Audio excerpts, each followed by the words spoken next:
Dew point. Dew point is, other than relative humidity, probably the most common measurement or unit of measure for moisture content. It's a simple concept. Basically, if you had a system and you started cooling that system down, let's say the system was gas, although it could very well be a liquid, maybe a liquid hydrocarbon, for example. But for the most part, we're going to focus on gases for this presentation. So if you had a system of gas, regardless of what the molecules are within that system, and you started cooling it, at some point in time, water will drop out or condense out of that system. The reason is, the warmer a system, the higher the capacity to absorb moisture. The colder the system, the less capacity to hold that moisture. So if you're cooling it and cooling it, you'll get to the point eventually where the water condenses out. And that is exactly the saturation condition that we were just talking about a second ago. So the definition of dew point is the temperature at which the first molecule of water condenses out of a system.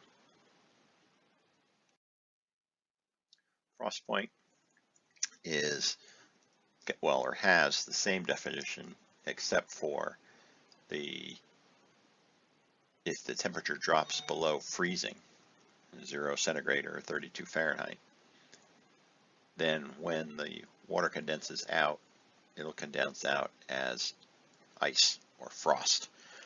So frost point and dew point are basically the same thing.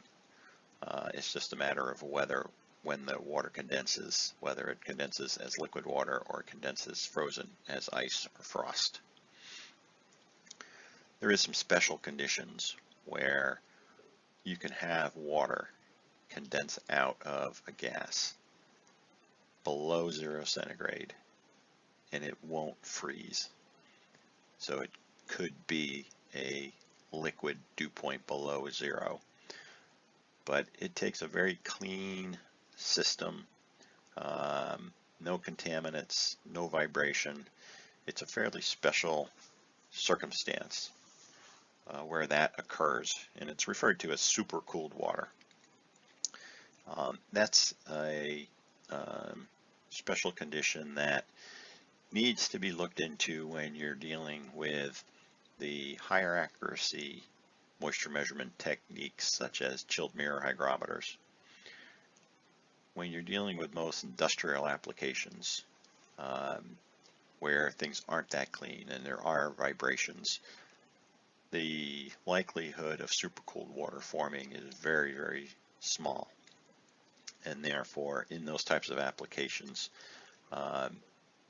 if the condensation occurs below 0 C or 32 Fahrenheit, it would be a frost point.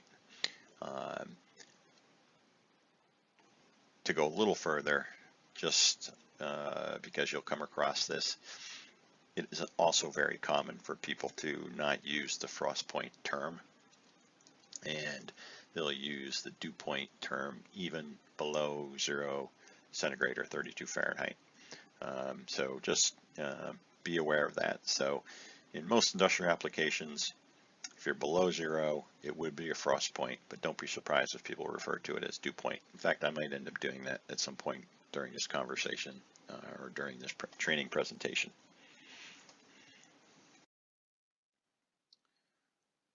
So we've talked about water vapor pressure and we've talked about dew point. And this slide helps relate the two.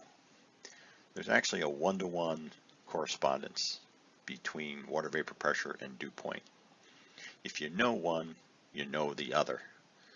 And the tool you use to determine how they're related is called a water vapor pressure table. So I've got a snippet of the water vapor pressure table here. There's actually 3 columns, if you will, covering dew points from -40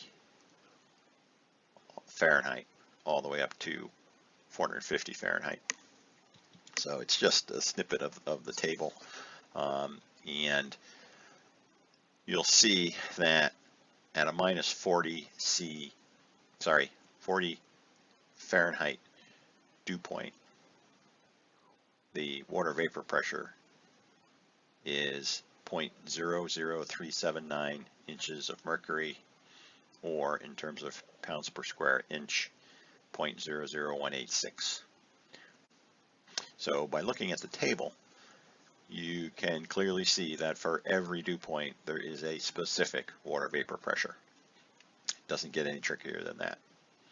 Where it gets tricky is that if you don't have the table, or you're trying to do this within an algorithm for a PC, then you need some sort of equation of state, some sort of formula to do the conversion mathematically. And there are various types of formulas out there. One of the most common is called the Goff-Grach equation. Companies like Edgetech use that equation to convert from dew point to vapor pressure and vapor pressure to dew point. If you have a water vapor pressure table, that's the most accurate way to do the conversion.